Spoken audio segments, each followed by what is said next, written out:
Our first lecture in this series is Worlds in Motion. We're going to begin at 8000 BCE and cover to 1550 CE.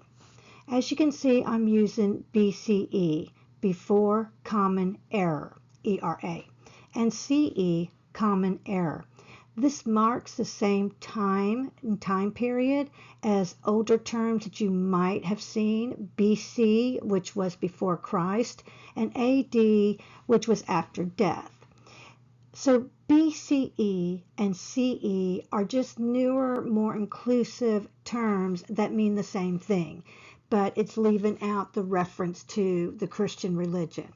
The timeline does not change at all, just the labels. Modern humans are going to first appear in Africa around 400,000 BCE.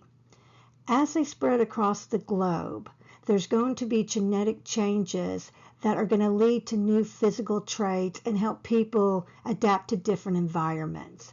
This is going to be why across the globe we look different from other people. Everybody looks different from each other, depending on what the environment is and where you are actually located in the world. About 35,000 years ago, during the Great Ice Age, an enormous glacier locked up the water and it's going to lower the sea levels. When these sea levels lower, it's going to reveal a land bridge called Bergen, connecting Asia to North America, or the Americas. Beginning around 1200 BCE, nomadic hunters, nomadic simply means move from place to place. So these nomadic hunters are going to follow large animals like the woolly mammoth across this bridge into Alaska. At this time, these people are hunter and gatherers. They're hunting their food and they are gathering berries and whatever vegetation they can eat. Because they're hunting and gathering and they're nomadic, so they're always moving from place to place, they're going to follow whatever natural animal migration there is. That's their cheeseburger walking down the road, and they're going to follow it. So they're going to cross over around 12,000 BCE, starting around 12,000 BCE. They're going to cross over into Alaska, and the land bridge, the glaciers are going to melt, the sea level is going to come back up, and that land bridge is going to disappear. That's going to be the end of that migration. So as the climate continues to warm and hunting increases, you're going to start having an extinction of certain animals, and one of them is going to be the woolly mammoth. But the people who had crossed into the Americas are going to remain there and start spreading across the continent. Again, they're going to follow animal migration and the vegetation cycles so that they can eat. So these original settlers, these are going to become the ancestry of the Native Americans over thousands of years. They're going to form distinct cultures, diverse languages, different religions, different political and economic systems. Here's your little Ice Age buddy. All right, so North America is going to become the home to hundreds of indigenous tribes, different Native American tribes. Each of the tribe is going to be shaped by geography, environment. These communities will have rich traditions, diverse languages, and they're going to be in different locations. The one thing that the Native Americans do have in common is the respect for the land and the idea that you cannot have land ownership, that no one owns the land.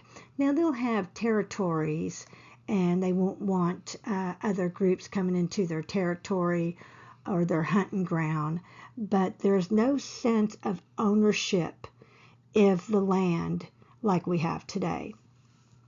So you just see, you have a chart of the different populations and what type of farming they did, kind of where they lived, which is going to, of course, affect what type of food and vegetation that they have.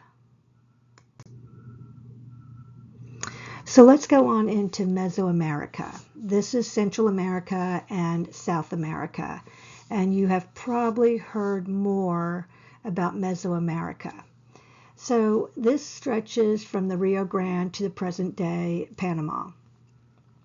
You have thousands of different cultures here, but we're going to talk about the main ones that you are most likely familiar with: the Aztecs, the Mayas, and the Incas. The Aztecs and the Mayans, both of these groups, and the Incas, are polytheistic. They worship all different gods. But the Aztecs and the Mayans have different religious sacrifices that they do that really is not as known with the Incas. So the Aztecs and the Mayans both practiced human sacrifice. And if you look over in the upper left picture, you can see that they're cutting out the heart. So they believe that to honor the gods and to keep the cosmic balance and to feed the ground, human blood had to come down to the ground, and that would feed the ground and nourish the crops. So human sacrifice was a huge part of their culture. They sacrificed what they considered slaves. They would have, as funny as it sounds, flower, Flower, wars, just warring with weaker tribes and capture their slaves for sacrifice. All right, they also had, the Aztecs have these floating gardens, and that's how they were able to grow their food. The Aztecs will eventually, of course, be destroyed by Cortez in 1521. This right here is a ball game that the Mayans and the Aztecs both play. And I've been to these sites, and it looks just like this. So this is an interesting game. Not one you'd want to play. Not one I would want to play, because I would be on the losing team for sure. You see the lower picture of the donut-looking thing? And then look at the upper picture of how high that donut is up there. So using that upper left picture, there would be people standing up on that top ledge, and they would be betting on the game below. And they would actually be betting with cocoa beans to see who would win, which team. So the game was that you had a 9-pound rubber ball, and these are, again, each team's made up of slaves captured during those flower wars. And each team had a 9-pound rubber ball that they had to get through that hole in that donut-looking thing, only using their hips or their head. No idea how they did it. But here is the motivation. The losing team got sacrificed. All right, the Mayans, there are a lot of historical theories about what happened to the Mayans. All we really know is that in 900 CE, most of the Mayan cities were abandoned. Could have been to drought, could have been to warfare. There isn't enough historical proof as to exactly what happened to the Mayans. But what the Mayans are known for is astronomy, mathematics, written language, and they have the complex calendar system. Both groups, both the Aztecs and the Mayans, had the pyramids, and both, of course, had the human sacrifice. The Incas, they are in South America, and they are along the Pacific Ocean in the Andes Mountains. The Incas used llamas to get around because they're in this huge mountain terrain. The very, very cool thing about the Incas is these bridges that they created with rope. And you see one of them in front of you, and you could Google up pictures of the Andes Mountains and Inca culture, and you could find Inca bridges that are still there today. Down at the bottom of the picture, you see the terrace farming. So the way they had to farm, because they farmed into a mountain, is like stair steps. And they would farm like on each step, and then the water is going to run down to all of the steps of the farming. So the Incas are going to fall in 1535 to Pizarro, and they have a very, very interesting end to their thing. They got a very kind of Inca soap opera. You've got drama of the two oldest brothers fighting for their father's position as king. One brother gets it by killing the other brother.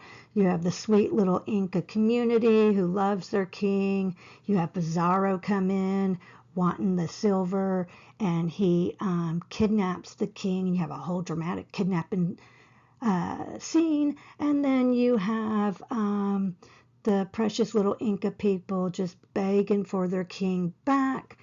And Pizarro says, okay, I'll give you the... First off, the king gets kidnapped because he trusts Pizarro, okay? He's going on good faith when he goes to meet him for brunch. Anyways, so Pizarro takes the king, and the Inca people are like, please give us our king back, and here's all the silver that you requested.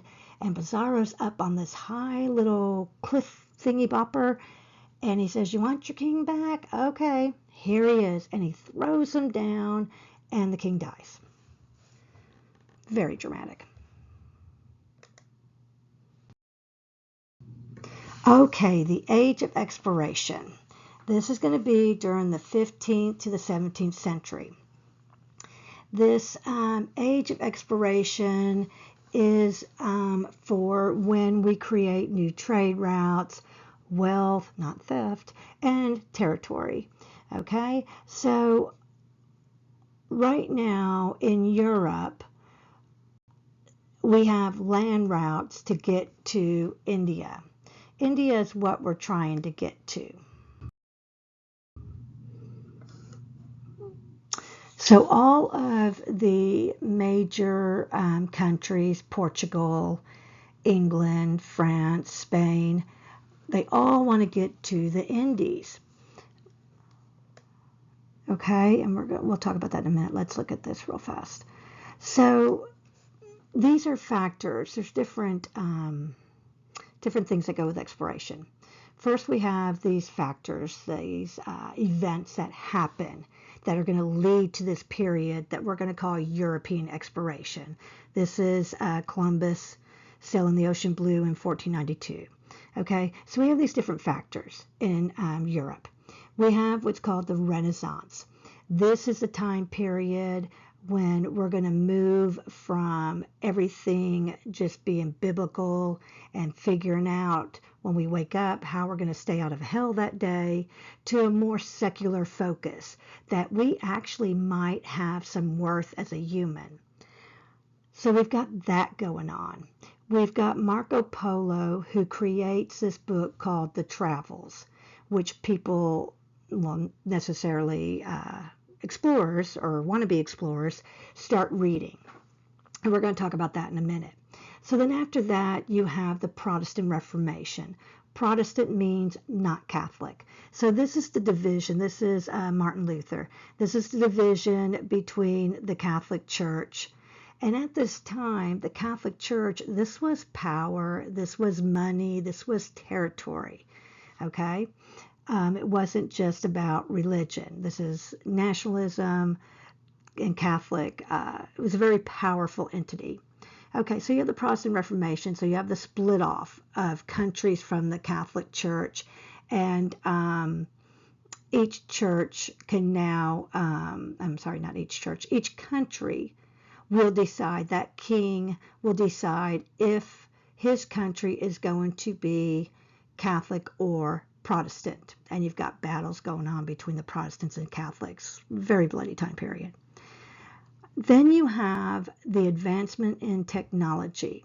Now, when we talk about the advancement in technology, which is all through history, you can't think of technology as your new Apple phone or the newest computer gadget. Technology is whatever it is in that time period. So an advancement in technology for the caveman is moving from a regular stone to a spear. So you've got to, when you see advancement in technology, you've got to bring it back to that time period. So for this time period, it's going to be navigation tools. It's going to be better weapons for defense, and it's going to be the caravel sail, which is that triangular sail that you see. This is going to allow the ship to turn in the ocean. Then you have a push factor, which is the Muslims' control of the trade route. So everybody is going from Portugal, Spain, France, Europe, all that area is going down this land route on the Silk Road to get to India, because India has all of the spices that they want. So the Muslims have control of a portion of this trade route, and they're taxing very, very high. So you can kind of think about it if you've ever been on a toll road. Every time you go past a certain location on the toll road, you are getting a fee, and that adds up. So the monarchs want a different route to Asia, and mainly, specifically, India. This is all going to be lumped under God, glory, and gold.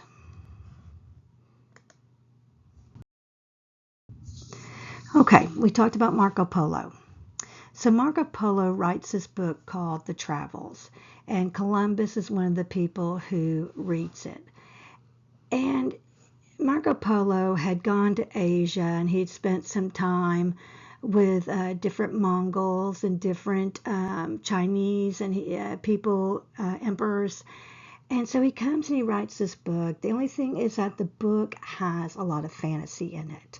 So he writes about how he saw birds that were so giant they could pick up elephants in their claws, and that there are men who have tails. So he writes all this stuff, and these different explorers are wanting to go out and see these different amazing animals and different riches that are out there. So they're going to be a pull factor, as the Mongols were a push factor because of their taxation. This is kind of a pull factor of these explorers being inspired to go and see all these amazing things. Then, like we talked about, we have the technological advancements, more accurate maps, navigation tools. Okay, so we're going to start with Christopher Columbus, who in 1492 sails the ocean blue. And if you look down at the map, you will see Columbus leaving from Spain. Columbus is Italian, but he could only get the Spanish monarchy, Ferdinand and Isabel, to actually sponsor his trip to go to India. So I'm going to go through this better on another map. So Columbus is actually going to hit the Caribbean, which is right there where all the yellow, blue, and red are. He's only going to hit the Caribbean. He never hits the Americas.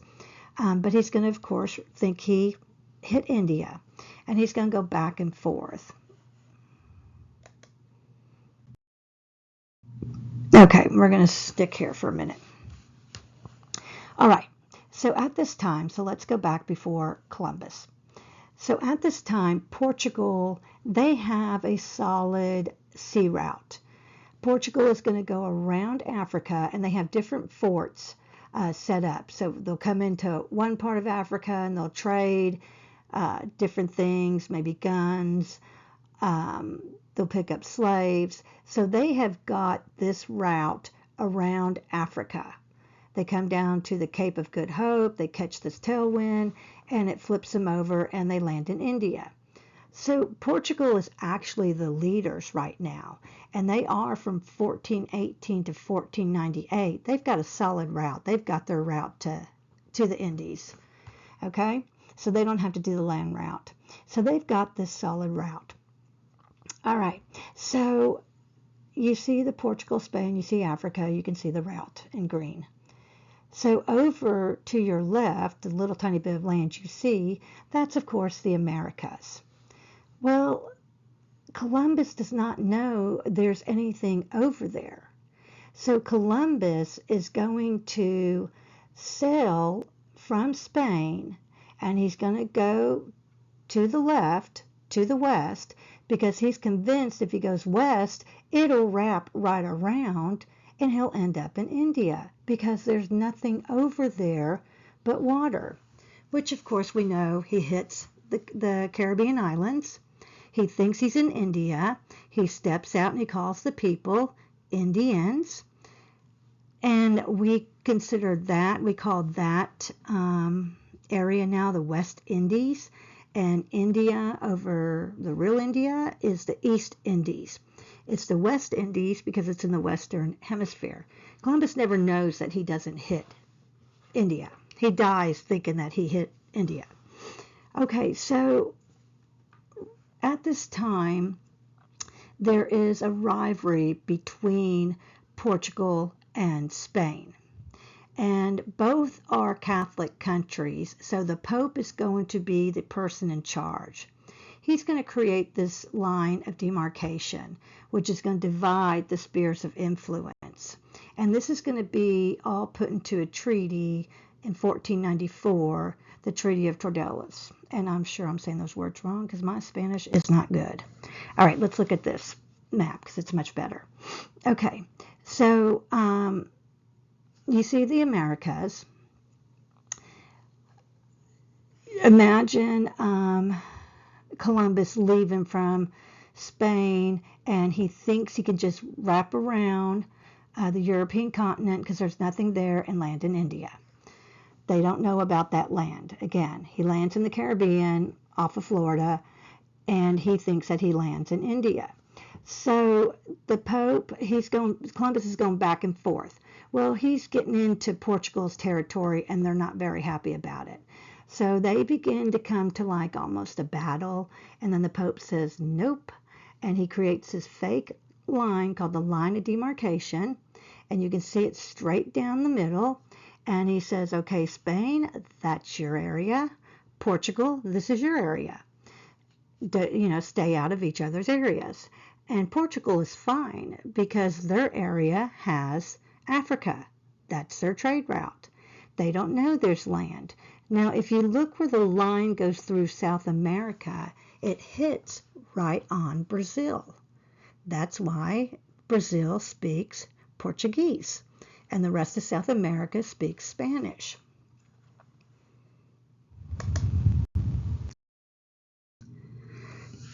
This map right here is really just all the different activity that starts happening as they realize that there's different lands and goods and resources and stuff that they can steal. Oh, I mean, not steal. They wouldn't steal.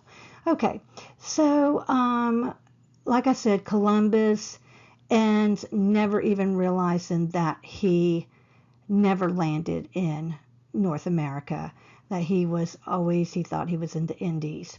So what they're going to do is they're going to start coming and sailing for the different monarchs, the French, the Spanish, and they're going to start planting their flags, and they're going to claim that territory for whatever country they are from. You have Amerigo Vespucci. He is the one that America is named after. He was recording the geography and creating, the maps of what is out here. So he gets the name. America's named after him. Columbus gets the credit because he technically brought the Eastern Hemisphere and the Western Hemisphere, which is us, the West, together.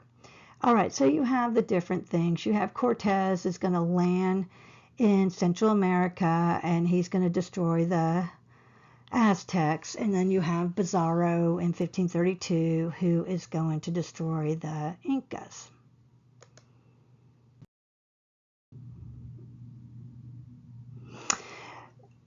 You have what is called the Columbian Exchange. Again, Columbus gets credit for this. The Columbian Exchange is the exchange, the global transfer of food, animals, disease, plants, and it begins as America is colonized. And colonization means that these mother countries, France, Spain, they come and they plant their flag over in America and they claim this territory, that territory for whatever country, and they create a colonization. After 1492, these ships start carrying all these different goods. So you have some positive things, and then you have some very negative things.